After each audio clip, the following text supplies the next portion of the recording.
বর্তমান পৃথিবীর নিকৃষ্ট মানব সন্তান ভারতের প্রধানমন্ত্রী মানুষ না, এটা একটি শয়তান। পৃথিবীর ইতিহাসকে কলঙ্কিত করেছে। আজ পর্যন্ত পৃথিবীতে কোথাও মসজিদ ভাঙা হয়েছে এর কোন ইতিহাস নয়। আর ভারতের বেয়াদব সরকার দিল্লিতে, মিরাটে, কলকাতায়, বোম্বে, মাদ্রাস, গোটা ভারতে সাম্প্রদায়িক দাঙ্গা দিয়ে ডুবিয়ে ফেলেছে। মুসলমানেরা আজকে তা সেখানে এতিম অবস্থায় পড়ে আছে। একটা সরকার এই দৃশ্য দেখতে পারে? মানুষের কোনো মর্যাদা তোমার কাছে নাই। অত্যন্ত জরুরি জরুরি কথা আছে, সে কথাগুলি আমাদের শুনতে হবে। যেহেতু এই মাহফিলের পর আবার আপনাদের সামনে কথা বলতে পারবো এর কোনো গ্যারান্টি নাই। আছে নাকি কোনো গ্যারান্টি নাই? সুতরাং বসতে হবে, কেউ দাঁড়াবে না। টেলিভিশনের ভিতরে নাটকের মাধ্যমে ইসলামকে অসম্মান করা হচ্ছে, মুসলমানদের দাড়িকে অসম্মানিত করা হচ্ছে, টুপিকে অসম্মানিত করা হচ্ছে। তারপরে সিনেমার ভিতরে, গানের মধ্যে ইসলামকে অপমানিত করা হচ্ছে, যার কারণে এর বিরুদ্ধে জাতি সোচ্চার না হওয়ার কারণে আস্তে আস্তে মুসলমানদের ঈমান কমে যাচ্ছে। বাতিল শক্তিশালী হচ্ছে, বাতিল শক্তিশালী হয়ে আক্রমণ করছে। আপনারা বলেন, ভারতের কি ক্ষমতা মসজিদ ভেঙে দেয়? এই পৃথিবী কি মুসলমান কম? জোরে বলেন, মুসলমান কম? তাহলে ভারতের বাবরি মসজিদ তারা ভাঙলো কি করে? সাহস পেল কোথা? সাহস পেয়েছে আমরা আমাদের ঐক্য বিনষ্ট করেছি, আমাদের ঐক্য ভেঙে ফেলেছি। আমরা একজন আর একজনকে গালি দেই, মুসলমান না বলে গালি দেওয়া হয়। পরস্পরের মহব্বত নাই, স্বীকৃতি নাই, শ্রদ্ধা নাই, ঐক্যবদ্ধভাবে আমরা নাই। আমরা আমাদের চরিত্র নাই, চরিত্র নষ্ট করেছি। ফলে তারা বুঝতে পেরেছে এই মুসলমান সেই মুসলমান নয় যারা জীবনের চাইতে মৃত্যুকে বেশি ভালোবাসত, যাদের চরিত্র ছিল উন্নত। এরা সেই জাতিরা, এরা মিথ্যা কথা বলে, এরা জুয়া খেলে, এরা মদ খায়, এরা জেনা করে, এরা বদমাশি করে। এদের সেই চরিত্র নাই যেই চরিত্রের বলে আমাদের অপকর্মের মোকাবেলা করতে পারে। এই বিশ্বাস নিয়ে তারা তা বাবরি মসজিদের উপরে হামলা করেছে। বাবরি মসজিদ ভাঙল। মসজিদের উপরে যখন শাবল মারা হচ্ছিল, কেবল নিউজ নেটওয়ার্কের মাধ্যমে আমরা এই দৃশ্য দেখেছি, টেলিভিশনের পর্দায় দেখেছি শাবল মারা হচ্ছে। তখন মনে হচ্ছিল শাবল তো মসজিদের উপরে পড়ছে না, শাবল যেন পড়ছে পৃথিবীর 125 কোটি মুসলমানের কলিজার উপরে।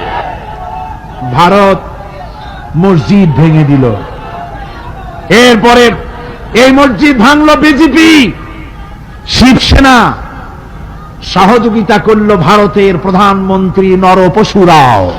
এই পৃথিবীর বর্তমান পৃথিবীর নিকৃষ্ট মানব সন্তান, জঘন্য শয়তান নরপশু। ওইটা নরসীমা নয়, ভারতের প্রধানমন্ত্রী মানুষ না, এটা একটি শয়তান। পৃথিবীর ইতিহাসকে কলঙ্কিত করেছে। আজ পর্যন্ত পৃথিবীতে কোথাও মসজিদ ভাঙা হয়েছে এর কোন ইতিহাস নয়। আর ভারতের বেয়াদব সরকার বাংলাদেশে যখন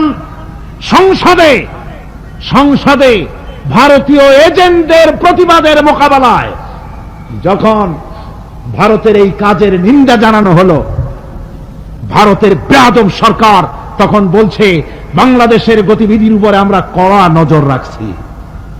বেটা বেয়াদব, বাংলাদেশ কি তোমার ভুটান না সিকিম? বাংলাদেশের উপরে কড়া নজর রাখার অধিকার তোমার নাই। এই পৃথিবীতে বাংলাদেশের সবচাইতে বড় দুশ্মন ভারত। সবচাইতে বড় দুশ্মন কে? আমার মুসলমান ভাইয়েরা, ভারতের জনগণের সাথে আমাদের কোনো বিদ্বেষ নাই, ভারতের জনগণের সাথে আমাদের কোনো শত্রুতা নাই, ঠিক কিনা?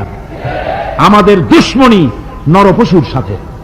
তুমি একটা সরকার, তোমার হাতে রয়েছে সেনাবাহিনী, তোমার সাথে বিএসএফ, তোমার হাতে ল্যান্ড ফোর্স, এয়ার ফোর্স, সব বাহিনী তোমার হাতে। মসজিদ ভাঙে চোখের সামনে, তোমার বাহিনীর লোকেরা অস্ত্র নিয়ে দাঁড়িয়ে থাকে, একটা ফাঁকা গুলিও করল না। করছে একটা ফাঁকা গুলি? মুসলমানেরা প্রতিবাদ করলো, সেই প্রতিবাদের মুখে মুসলমানদেরকে গুলি করে করে মারা হলো। কারফিউ দিয়ে পুলিশেরা মুসলমানদের ঘরে ঢুকে মুসলমানদেরকে বের করে এনে বেরোনের চার্জ করে শহীদ করে দিয়েছে। দিল্লিতে, মিরাটে, কলকাতায়, বোম্বে, মাদ্রাস, গোটা ভারতে সাম্প্রদায়িক দাঙ্গা দিয়ে ডুবিয়ে ফেলেছে। মুসলমানেরা আজকে তা সেখানে এতিম অবস্থায় পড়ে আছে। একটা সরকার এই দৃশ্য দেখতে পারে? মানুষের কোনো মর্যাদা তোমার কাছে নাই? আরো বাংলাদেশের উপরে কড়া নজর রাখবা। 1971-এর বাংলাদেশ এখন না, 93 বাংলাদেশ। তোমার গোলামেরা দেশ শাসন করে না, এদেশে 11.5 কোটি মুসলমান বাস করে। আমরা ভারতকে দেখিয়ে দেব ইনশাআল্লাহ, জিহাদের প্রেরণা নিয়ে যদি প্রয়োজন হয় বাংলাদেশের যুদ্ধ যদি করা লাগে ভারতের সাথে, আর যুদ্ধ করা লাগবে। রাসূলুল্লাহর ওয়াদা। কার ওয়াদা? নাসাই শরীফ, ইবনে মাজাহ, এই তার দুটি হাদিসের মধ্যে হযরত আবী হুরায়রা রাদিয়াল্লাহু তাআলা আনহু বর্ণিত হাদিস রয়েছে। বলেছেন, দুই শ্রেণীর লোক কিয়ামতের দিন জাহান্নাম থেকে মুক্ত হয়ে যাবে। এক শ্রেণী হচ্ছে যারা ঈসা আলাইহিস সালামের সাথে সাথী হয়ে যারা লড়বে আর শহীদ হবে, কিয়ামতে তারা জান্নাতে যাবে, জাহান্নাম থেকে মুক্ত। আর দ্বিতীয় শ্রেণী, ভারতের সঙ্গে একটা যুদ্ধ হবে, রাসূল বলেছেন হিন্দুস্তানের সঙ্গে একটা লড়াই হবে। ওই লড়াইয়ে যারা শহীদ হবে, রাসূলুল্লাহ বলেছেন কিয়ামতের দিন জাহান্নাম থেকে আল্লাহ মুক্ত করে দেবে। সেই লড়াই ভারতের সাথে আমাদের হবে। ওই লড়াই যেদিন বাঁধবে, বাংলাদেশের সেনাবাহিনী, এয়ারফোর্স, ল্যান্ড ফোর্স, পুলিশ শুধু এরাই যুদ্ধ করবে না, বাংলাদেশের 12 কোটি তৌহিদি জনতা শহীদ তিতুমীরের বাস হাতে নিয়ে ভারতকে পিটিয়ে ঠান্ডা করবে ইনশাআল্লাহ।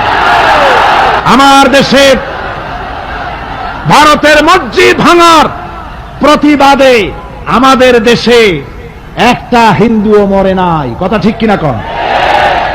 কিন্তু ভারতে ভেঙেছে তারা বাবরি মসজিদ। আমার দেশের 15 জন মুসলমান